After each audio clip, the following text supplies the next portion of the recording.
Bapak Ibu yang dimuliakan Allah Subhanahu wa taala, tadi saya tanya tim UAS Jakarta Jabodetabek, ini ada nggak tadi disebar banner atau flyer judulnya apa?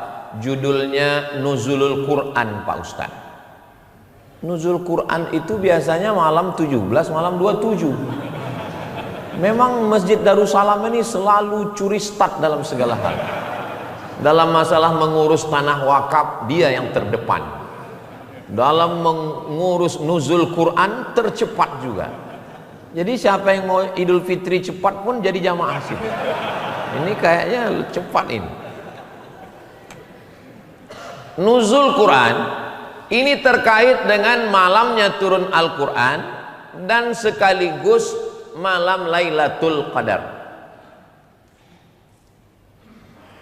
Semua Bapak Ibu hafal ayatnya. Inna anzalnahu fi lailatin, bukan, lailatin mubarakah. Kami turunkan Al-Quran itu pada suatu malam. Inna anzalnahu fi lailatin mubarakah. Kami turunkan Al-Quran itu pada suatu malam yang penuh berkah. Satu tahun itu ada 360 sampai 365 malam. Malam yang mana? Bukan siang. Nuzul Quran, Lailatul Qadar, malam, bukan siang. Otomatis siang tereliminasi, tinggal malam. Tapi malam itu ada 12 bulan. Yang mana? Turun ayat. Syahrul Ramadan alladzi unzila fihil Quran. Al-Quran turun di bulan Ramadan. Yang tadi 12 bulan, maka tereliminasilah 11 bulan. Bukan Muharram, bukan Safar, bukan Rabiul Awal, bukan Rabiul Akhir, bukan Jumadil Awal, bukan Jumadil Akhir, bukan Rajab, bukan Sya'ban, bukan Syawal, bukan Zulqa'dah, bukan Zulhijjah. Karena Al-Quran sendiri berkata Syahrul Ramadan, di bulan Ramadan. Nah, di bulan Ramadan malam yang mana? Di bulan Ramadan malam yang ganjil-ganjil. Otomatis tereliminasi 15 malam yang genap-genap. Makanya di beberapa masjid kalau malam ganjil ramai, pas genap sunyi. Nah, ini dalilnya ini. Tinggal 15 malam. Dari 360 malam menjadi 30 malam, mempersempit lagi menjadi 15 malam. Nah, di antara 15 malam ini malam yang mana? Maka kita buka tafsir Ibnu Katsir. Sebetulnya namanya tafsir Al-Qur'anil Azim. Yang menulisnya namanya Imam Abul Fida Ismail Ibnu Katsir. Di situ disebutkan banyak pendapat ulama. Ada yang mengatakan malam pertama, ada yang mengatakan malam ketiga, ada yang mengatakan malam kelima, ada yang mengatakan malam ketujuh, ada yang mengatakan malam kesembilan, ada yang mengatakan malam yang ke-11. Jadi kalau saya lihat ini Masjid Darussalam Kota Wisata kelihatannya memilih malam 9. Malam ke-9. Lalu Istiqlal Republik Indonesia itu membuat acara Nuzul Quran malam 17. Itu dalilnya dari mana? Ada juga di situ. Ada di tafsir Ibnu Katsir. Wa ma anzalna ala abdina yaumal furqani yaumal taqal jam'an. Al-Quran yang kami turunkan pada malam bertemunya dua pasukan. Yang dimaksud dengan bertemunya dua pasukan itu adalah perang Badar. Perang Badar itu terjadi pada malam 17 Ramadan. Itulah dalil. Salah satu pendapat dari mazhab Syafi'i mengatakan 17. Bukan semua pendapat, sebagian ulama mazhab Syafi'i. Kata Imam Ibnu Katsir, itulah maka di Indonesia diperingati malam 17 Ramadan. Anak-anak kita sekarang itu cerdas-cerdas. Nanti dia nanya sama bapak sama ibu, mama, ya, katanya nuzul Quran malam 27. Ya, kok di Indonesia 17? Ya, karena kita merdeka 17 Agustus. Karena kita sholat 17 rakaat. Itu namanya ilmu cocokologi. Lalu yang mana yang mengatakan malam 2? Di Mesir ada namanya malam pembagian hadiah jaizah Lailatul Qadar. Penghafal-penghafal Quran itu diberikan hadiah pada malam Lailatul Qadar malam 27. Kenapa di Mesir malam 27? berdasarkan hadis Nabi, taharru lailatul qadri fil ashril awakhir min Ramadan. Carilah Lailatul Qadar itu di malam 10 terakhir, 21, 23, 25, 27, 29. Terus sebetulnya Pak Ustadz, Lailatul Qadar itu nuzul Quran itu malam keberapa? Iya, dirahasiakan Allah. Karena kalau dikasih tahu, malam yang lain sepi. Seandainya disebutkan dalam Al-Quran, malam Lailatul Qadar adalah malam 21. Malam 21 itulah orang ramai. Habis itu nggak ada lagi. Orang yang masih ijtihad aja 27 aja, malam 27 melimpah, 28 kosong, 29 melimpah. Allah merahasiakan tidak ada yang tahu siapa dapat taubat nasuha.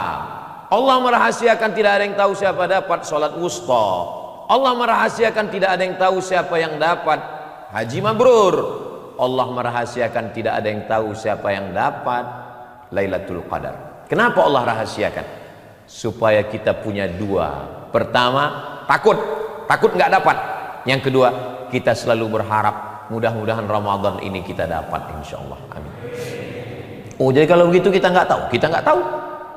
Tanda-tandanya ada.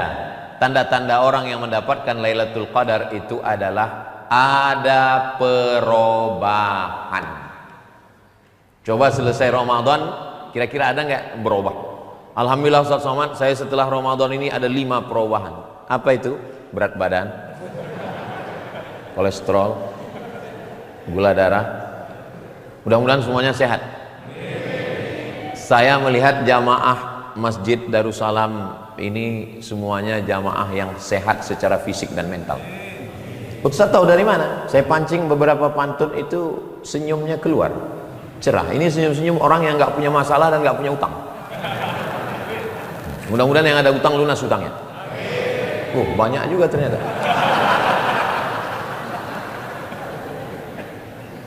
Jadi orang yang mendapat Lailatul Qadar, yang mendapatkan haji mabrur, yang mendapatkan sholat wusta, yang mendapatkan taubat nasuha, cirinya ada perubahan.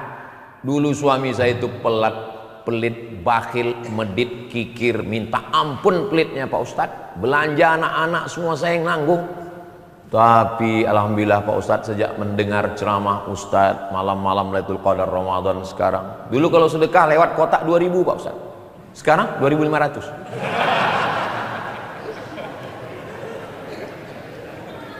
Suami saya Pak Ustadz orangnya kasar, cakapnya nyelekit, ngomongannya menyinggung perasaan, KDRT, kekerasan. Alhamdulillah Pak Ustadz. Gimana berubah? Ninggal Pak Ustadz. Jadi mudah-mudahan setelah Ramadan ini kita ada perubahan kepada yang lebih baik insyaallah. Man kana yaumuhu khairum min amsihi fahuwa rabih. Siapa yang Ramadan ini lebih baik daripada Ramadan kemarin, itulah orang yang beruntung. Man kana yaumuhu mithla amsi. Sama aja, enggak naik-naik. Fahuwa khasir. Ramadan tahun lalu begitu, tahun ini pun begitu. Khasir, orang yang rugi. Man kana yaumuhu khairum min amsihi. Man kana yaumuhu syarrun min amsi. Ramadan ini lebih parah daripada Ramadan kemarin. Fahuwa mal'un. Dia dilaknat Allah SWT. Ini masjid nggak ada kurang satu apapun. Yang nggak bisa di bawah naik ke atas. Gedung megah, tanah wakaf luas 1-2 hektar, AC-nya di mana-mana, masya Allah luar biasa. Jamnya sampai 2 kanan kiri. Kamera banyak sekali, 1, 2, 3, 4, 5, 6, 7. Mudah-mudahan kamera ini hidup. Saya pernah juga ceramah, saya tanya kamera, bisa minta rekaman? Mohon maaf Pak Ustaz, ini mati katanya. Kalau mati ngapain dipasang, saya bilang. Untuk gaya-gaya aja. Saya yakin dan percaya ini. Nah, setelah kita jelaskan tentang Al-Quran, kenapa Al-Quran yang ada di tangan kita, yang ada di dalam aplikasi handphone kita, surat yang pertama Alhamdulillahi Rabbil Alamin, yang kedua Alif Lam Mim Dzalikal kitabu la raiba fihi hudan lil muttaqin, Al-Fatihah, Al-Baqarah, An-Nisa, Ali Imran, An-Imran, An-Nisa, Al-Maidah. Ditutup dengan An-Nas. Tapi Quran yang pertama turun kan bukan Al-Fatihah. Quran yang pertama turun Iqra bismi rabbikal ladzi khalaq, khalaqal insana min 'alaqin, Iqra wa rabbukal akramul ladzi 'allama bil qalam, 'allamal insana ma 'lam ya'lam. Kan itu yang pertama kali turun. Iya. Yang pertama turun apa? Iqra. Tapi kenapa Iqra di juz 30? Nabi menggigil kedinginan. Nabi pulang ke rumah, diselimuti sama Khadijah. Ketika diselimuti, turun wahyu. Wahai orang yang berselimut, ya ayyuhal muddatsir, wahai orang yang berselimut, qum, bangun, fa'anzir, beri peringatan. Lalu Nabi bertanya, siapa yang kuberi peringatan? Turun ayat yang ketiga, wa anzir ashiratakal aqrabin, beri peringatan kepada kerabat-kerabat. Nabi mengumpulkan paman-pamannya, bibi-bibinya. Nabi naik ke atas bukit Sofa. Ini bukit Sofa, ini bukit Marwah. Panjang umur, mudah-mudahan kita nanti ke bukit Sofa dan Marwah dalam program Umroh Akbar bersama Ustaz Abdul Somad. Ongkos tanggung masing-masing. Nabi naik ke atas bukit Sofa. Nabi mengatakan, seandainya aku katakan di belakangku ini ada pasukan yang akan menyerang Makkah, apakah kamu percaya? Mereka menjawab, sadaqnaka, kami percaya kepadamu ya Muhammad sallallahu alaihi wasallam. Karena dari kecil kami sudah menggelar engkau Al-Amin, kau enggak mungkin bohong. Seandainya ku katakan malaikat Jibril sudah turun kepadaku membawa wahyu dan aku adalah nabi terakhir, apakah kalian percaya? Berdiri Abu Lahab, apa kata dia? Tabban laka ya Muhammad, celaka engkau. Alihadza jama'tana, apakah untuk ini kau kumpulkan kami? Turun ayat, tabbat yada abi lahabin wa tab. Kenapa susunan Al-Quran yang turun ke Nabi itu nggak sama dengan susunan Quran yang ada di tangan kita sekarang? Jawabannya, jangan kemana-mana, kita lanjutkan setelah yang satu ini. Al-Quran itu turunnya dua kali. Pertama turun dari lauh mahfuz. Lauh artinya papan, mahfuz papan yang terjaga, terpelihara, tempat Al-Quran. Fi lauhim mahfuz, di lauh mahfuz. Dari lauh mahfuz turun ke satu stasiun transmisi namanya Baitul Izzah. Ini memerlukan konsentrasi yang agak fokus sedikit. Soalnya nanti kalau anak-anak kita bertanya, mama, papa, ya, yang pertama turun kan Iqra, iya. Tapi kenapa waktu di Quran itu Al-Fatihah? Jangan tanya-tanya, banyak tanya masuk neraka.